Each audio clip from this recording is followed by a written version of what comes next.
ግራ ያጋባል አንዳንድ ሰይጣን እንግዲህ ማናችሁም ቢሆን እቺም ቀን እንዳላችሁ እንዳትረሱ ሀብታም ቢሆን ደሃ ብትሆን ታዋቂ ብትሆንም አንዳንዴ ግራ ያጋባል ሰይጣን ታውቃለህ እዚህ ምድር ላይ በእግዚአብሔር ካልተደገፍክና እግዚአብሔርን ካላመንክ መኖር ራሱ ይጠፋባል በቃ እንዴት መኖር እንዳለብህ ራሱ አየህ ገንዘብ ይኑር አይኑር አይደለም ገንዘብ ቢኖር ሐሳብ አይሰጥም ባቴ የፈለገው ብታከማቸው ብታኖረው ራሱ ትንሽ ሐሳብ ሊሰጥ አይችልም እንቅልፍ የምታጠበት ቀን ይመጣል በጣም ደስተኛ መሆን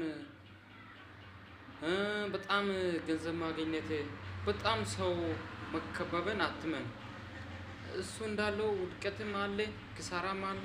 ጭንቅም አለ መከራም አለ እዚህ ምድር ላይ ስትኖር ዋጋ መክፈል ግዴታ በቃ ሳትከፍል የምትኖርበት ጉዳይ የለም ስለዚህ እዚህ ምድር ላይ ምንም ቢሆን ምንም ቢመጣ ማስተናገድ የምትችለው አንተ ነህ በተለይ አለልን አንዳንዴ ሰይጣን ቀጥታ ይመጣባል ይጥልና ወይም ባንዴ ሰይጣን አይጥልም ሰው ልጅ ቀስ በቀስ ነካ ያረጋል ያቀሳቅሳል ነካ ያረጋል ይሄዳል ይመጣል እንደዛ ያርግ ይጥላል አባቴ እንዳትወድቅ ራስን እንዳጣል በፈጣሪ ተማምነ ራስን አበረታ መቼም ቢሆን ተስፋ እንዳትቆርጥ ይሁንልኝ ሰይጣን በጣም ክፉ ነው እዚህ ምድር ላይ ስትኖር መኖር ያለብህ ለእግዚአብሔርና ለእግዚአብሔር ብቻ ነው ስለዚህ መኖሬን አትጥላ ውደድ በርታ